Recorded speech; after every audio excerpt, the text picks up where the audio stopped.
अस्सलाम वालेकुम dear students. तो आज हमारा 4.3 एक्सरसाइज। तो आपको पता है कि इससे पहले हमने एक्सरसाइज 4.1 और 4.2 कंप्लीट किया था। आज हमारे पास है जी एक्सरसाइज 4.3। तो इसमें क्वेश्चन आपके पास गिवन है कि 3x - 11 divide by x + 3 into x²+1।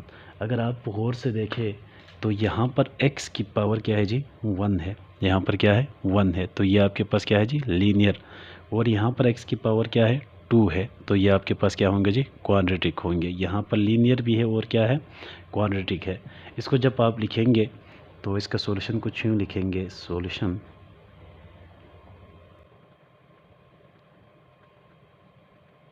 Ji linear के लिए आपने जस्ट a लिखना है, a डिवाइडेड बाई x + 3।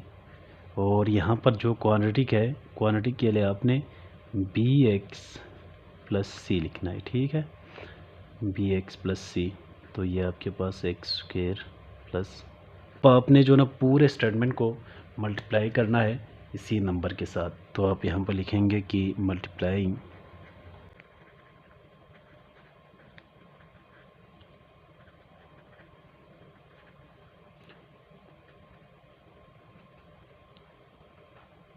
आपने पूरे स्टेटमेंट्स को किससे मल्टीप्लाई करना है, x + 3 इंटू x²+1 से इधर भी और इधर भी आपने मल्टीप्लाई करना है। करने के बाद वो एक दूसरे के साथ कैंसिल होके जो बच जाएंगे, ये दोनों कैंसिल हो जाएगा। तो यहाँ पर बच जाएगा 3x - 11 इज इक्वल टू, ये एक दूसरे के साथ cancel, x²+1 into a plus ये एक दूसरे के साथ cancel, x + 3 into bx + c।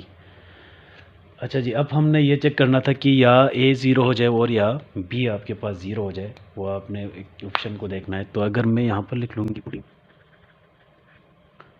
ये वाला x + 3 इज इक्वल टू 0, तो यहाँ से क्या होगा जी, x इज इक्वल टू -3।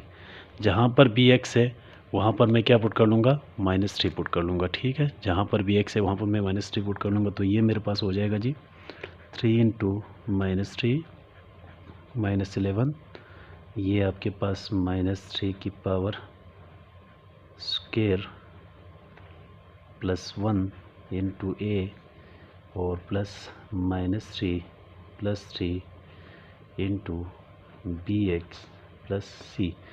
तो ये minus minus plus minus minus sorry, ये आपके पास 3 3 9 -11 और ये पॉजिटिव पावर है तो ये आपके पास 9 हो जाएगा।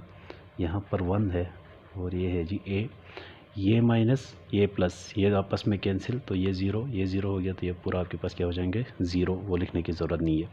अब जब आप इन दोनों को नंबर को सोल्व कर लेंगे तो ये आपके पास -20 इज इक्वल टू ये 10a। अब यहाँ से 10 इधर आके डिवाइड हो जाएगा, तो -20 divided by 10 is equal to a। तो आप ये भी लिख सकते हैं कि a इज इक्वल टू 10 1 ज़ा 10, 10 2 ज़ा 20। तो आंसर आपके पास आएगा जी a इज इक्वल टू -2। अच्छा जी, अब हमने b की वैल्यू फाइंड करना है। तो कोई ऐसा नंबर नहीं है जिसको पुट करने से a आपके पास क्या हो जाए, 0।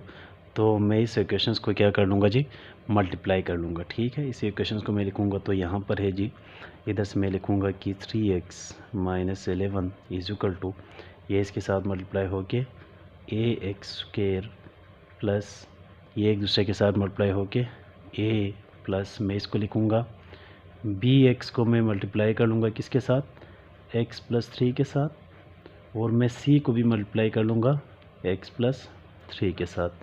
आप लोगों की आसानी के लिए मैंने इससे लिखा है।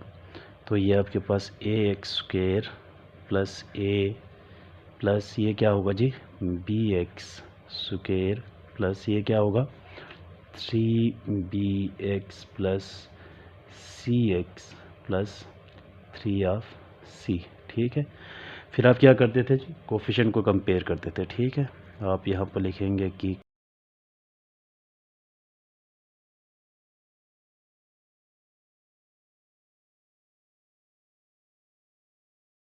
किसके हिसाब से, एक्स स्क्वायर के हिसाब से।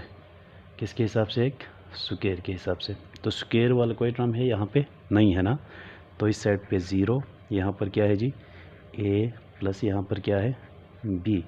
ये आपके पास हो गया जी एक इक्वेशंस, नई एक इक्वेशंस बनी। अब यहाँ से 0 इज इक्वल टू a किसके इक्वल है -2 के, -2 प्लस b। तो यहाँ से क्या होगा, ये 2 इधर आएगा तो ये पॉजिटिव बन जाएगा, b इज इक्वल टू 2 आप लिख सकता है। ये हो गया जी आपके पास b की वैल्यू। अच्छा जी, अब हमने फाइंड करना है c। तो c फाइंड करने के लिए मैं कोफिशिएंट को कंपेयर कर लूँगा, सॉरी x के हिसाब से। जब x के हिसाब से आप कंपेयर कर लेंगे तो x के हिसाब से यहाँ पे क्या है जी, सिर्फ 3 है, इस साइड पे 3 है, इस साइड पे x के हिसाब से क्या है 3b है और प्लस c है, ठीक है।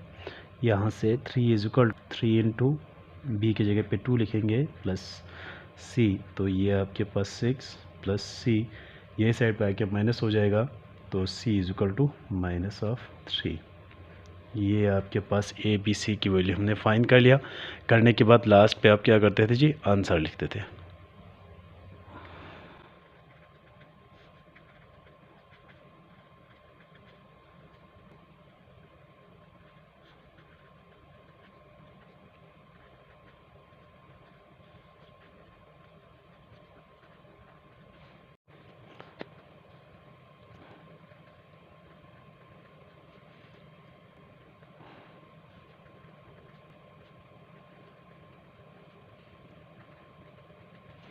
अच्छा ये क्वेश्चन तो क्वेश्चन में ये लीनियर है, लीनियर के लिए आपने जस्ट a लिखा है और एक क्वांटिटी के उसके लिए bx प्लस c लिखा है।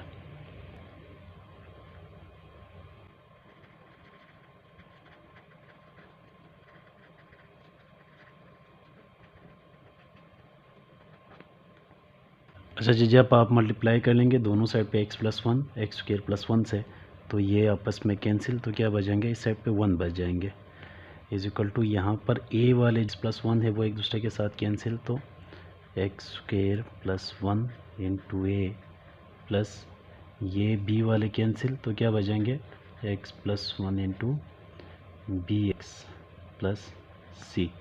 फिर आपने क्या करना था जी, पुटिंग आपने क्या पुट करना था जी, x plus 1 is equal to 0। जब आप इसको सोल्व कर लेंगे तो x इज इक्वल टू -1, ठीक है। जहाँ पर भी x है वहाँ पर आप क्या पुट कर लेंगे जी, -1। जब -1 पुट कर लेंगे तो ये आपके पास क्या होगा, इस साइड पे तो 1 है, इज इक्वल टू -1 की power 2 plus 1 into a plus -1 plus 1 into b x plus c. तो यहाँ से 1 इज इक्वल टू 1 की पावर आप 2 टाइम ले ले तो ये आपके पास पॉजिटिव बन जाएगा, तो ये 1 और ये 1 ये दोनों मिलके 2 बन जाएगा। और यहाँ पर +1 -1 आपस में एक दूसरे के कैंसिल हो जाएंगे, ये एक दूसरे के साथ कैंसिल हो जाएंगे। जब ये एक दूसरे के साथ कैंसिल तो ये 0 हो जाएगा, इस वजह से पूरा 0 हो जाएगा और ये 2 इधर आके डिवाइड हो जाएंगे, 1/2 इज इक्वल टू ए। तो आप आंसर इस तरफ लिखेंगे कि a इज इक्वल टू 1/2। अब हमने फाइंड करना है b। अब b फाइंड करने के लिए मैं इस इक्वेशंस को मल्टीप्लाई कर लूँगा। तो सबसे पहले यहाँ पर है जी 1 इज इक्वल टू, ये एक दूसरे के साथ मल्टीप्लाई होके ax² प्लस a प्लस ये इसके साथ मल्टीप्लाई होके bx² plus bx plus cx plus c हो जाएगा। अब मैं यहाँ पर क्या करूँगा जी, कंपेयरिंग कोफिशिएंट, ठीक है। मैं कोफिशिएंट को कंपेयर कर लूँगा किसके हिसाब से, एक्स स्क्वायर के हिसाब से। तो इस साइड पे कोई नंबर नहीं है तो आप डायरेक्ट क्या लिखेंगे इसके लिए, 0 इज इक्वल टू यहाँ पर क्या है जी a प्लस यहाँ पर क्या है b। 0 a किसके इक्वल है 1/2 प्लस b। आप इसको इस तरफ लिख सकते हैं, ये उस साइड पे जाएगा तो b इज इक्वल टू -1/2। ये हमने b की वैल्यू फाइंड किया है। अब हम किसकी वैल्यू फाइंड कर लेंगे जी, अब हम फाइंड कर लेंगे c की वैल्यू। तो मैं कंपेयर कर लूँगा कोफिशिएंट को x के हिसाब से। तो यहाँ पर कुछ भी नहीं है, x नहीं है ना, कांस्टेंट है। तो यहाँ पे 0 इज इक्वल टू x वाले टर्म कहाँ पर है, यहाँ पर है b और यहाँ पर है प्लस c। यहाँ से 0 इज इक्वल टू b की जगह पे क्या लिखेंगे 1/2 प्लस c। तो आप ये लिख सकते हैं कि c इज इक्वल टू, ये उस साइड पे जाए तो पॉजिटिव हो जाएगा 1/2। फिर आपने लास्ट पे क्या करना था जी, आंसर लिखना था। ठीक है, हमने ना a b c की वैल्यूज़ को इक्वेशंस के अंदर पुट किया, तो ये a की वैल्यू है और ये b की है और ये आपके पास c की वैल्यू हमने यहाँ पर लिख लिया, तो ये आपके पास आंसर है।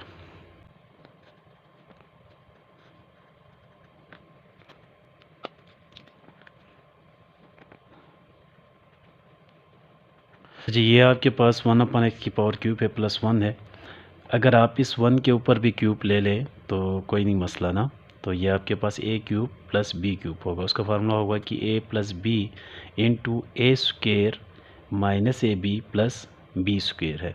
इस फार्मूले को मैंने ओपन किया है।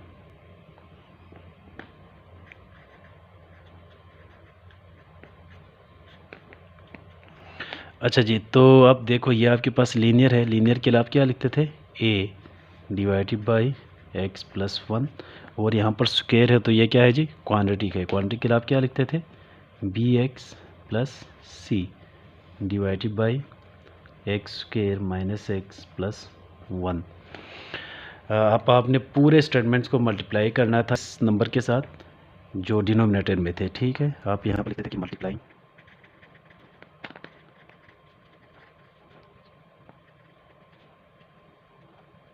आपने पूरे नंबर के साथ क्या करना था जी, मल्टीप्लाई। तो वो एक दूसरे के साथ कैंसिल होकर यहाँ पर क्या बच जाएंगे जी, इस साइड पे आपके पास बच जाएंगे जी 1, यहाँ पर क्या बचेंगे 1, ये एक दूसरे के साथ कैंसिल होके x square minus X plus 1 और a बच जाएंगे, b वाले टर्म के साथ x प्लस 1 बच जाएंगे बी एक्स प्लस सी, जो हमने पिछले क्वेश्चंस में किए थे। ठीक है, सेम वही रूल हमने यहाँ पर भी अप्लाई किया है। अगर मैं यहाँ पर लिख लूँ कि put x is equal to -1, x अगर मैं -1 पुट कर लूँ तो यहाँ पर क्या होगा, 1 इज इक्वल टू -1 के whole square minus into -1 plus 1 into a plus यहाँ पर क्या होगा -1। अच्छा जी, तो यहाँ से मैंने जो ना -1 पुट किया है, अब ये -1 और ये +1 आपस में कैंसिल होकर 0 हो जाए, तो ये पूरा स्टेटमेंट आपके पास क्या होगा जी 0। यहाँ से सोल्व कर लो, 1 इज इक्वल टू 1 की पावर 2, इसका मतलब 1 है, माइनस माइनस प्लस 1 और ये आपके पास क्या हुआ जी +1 इंटू ए। जब आप